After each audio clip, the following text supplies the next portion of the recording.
A lot of these are our closest allies, South Korea, Japan.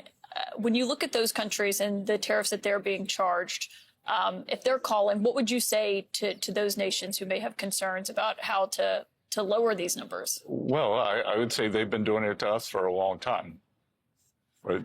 And if they don't like tariffs, then why do they have them? And should we view these as permanent? That I think we're going to wait and see how this plays out. And if countries retaliate, which some have said that they would, some have said they wanted to wait and see, what is the White House's response going to be to those countries? Well, Caitlin, one of the messages that I'd like to get out tonight is everybody sit back, take a deep breath, don't immediately retaliate. Let's see where this goes, because if you retaliate, that's how we get escalation. And then it becomes a full-fledged trade war, in your view? Not a trade war, depends on the country. But remember that the history of trade is we are the deficit country. The deficit country has an advantage. They are the surplus countries. The surplus countries traditionally always lose any kind of a trade escalation. So I did, as a student of economic history or a professor of economic history, I'd advise against it. So you're essentially saying that they should not retaliate? I would say that doing anything rash would be unwise. And on the 10% of all imports across the board, that's that baseline on all countries. You've said before that tariffs should be used strategically. What is the strategy in that? What is the ultimate end game for that? No, I'd said that that's one use of the tariffs. Go back all the way to Alexander Hamilton. Alexander Hamilton used them to raise revenue. He used them to protect industry. And President Trump has added the third leg of the stool, which is strategic.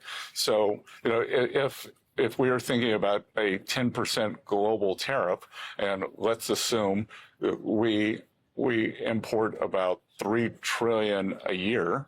So that's $300 billion. And that's a substantial revenue raiser that could then be used for working Americans on no tax on tips, no tax on Social Security, no tax on overtime.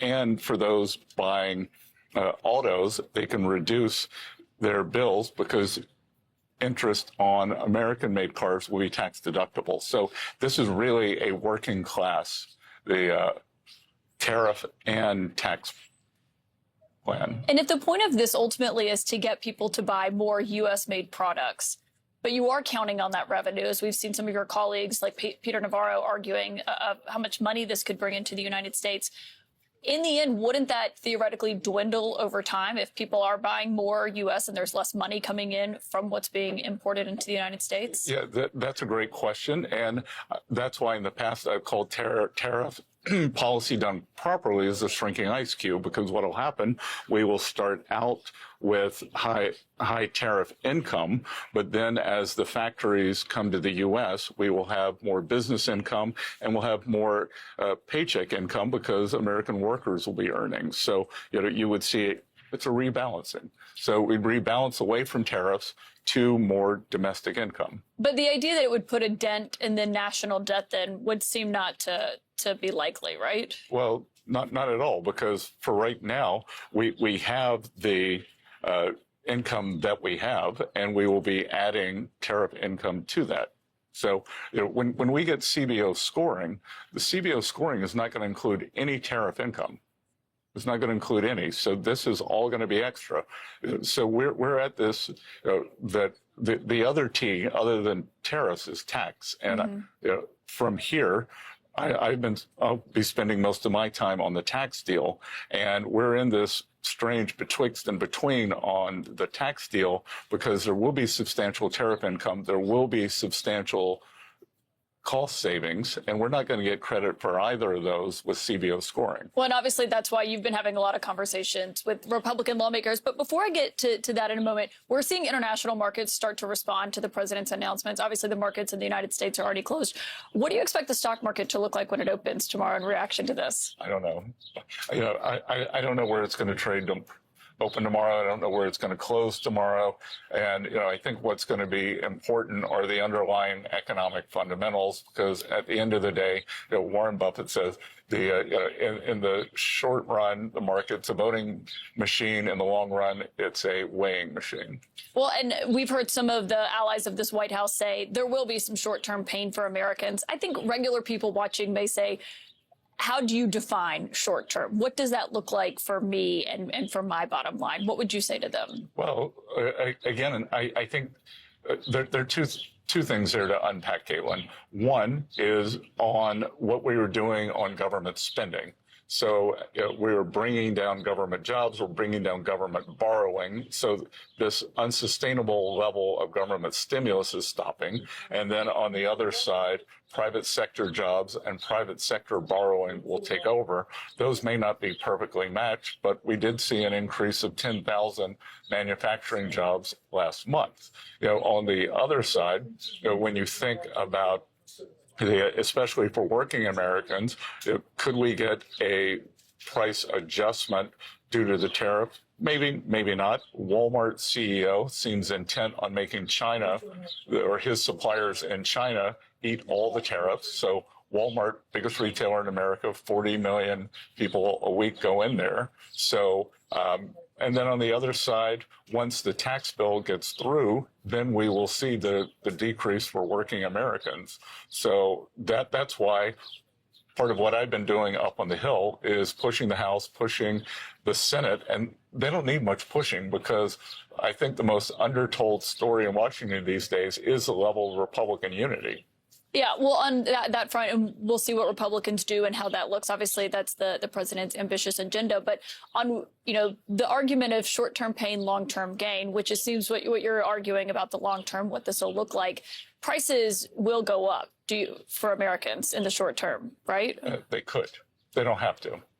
And that's if they don't have to, you're arguing if businesses do not pass those on to those consumers. Well, in the President Trump's first administration, prices didn't go up, so the businesses don't have to pass them on, or the producers in the other countries can eat the tariffs, and traditionally the dollar adjusts. So it's a very complicated calculus to see where we end up. Yeah, and of course, these are much broader than the ones in the first term. The president was making the argument in the Rose Garden about what economists predicted then and what this looks like now.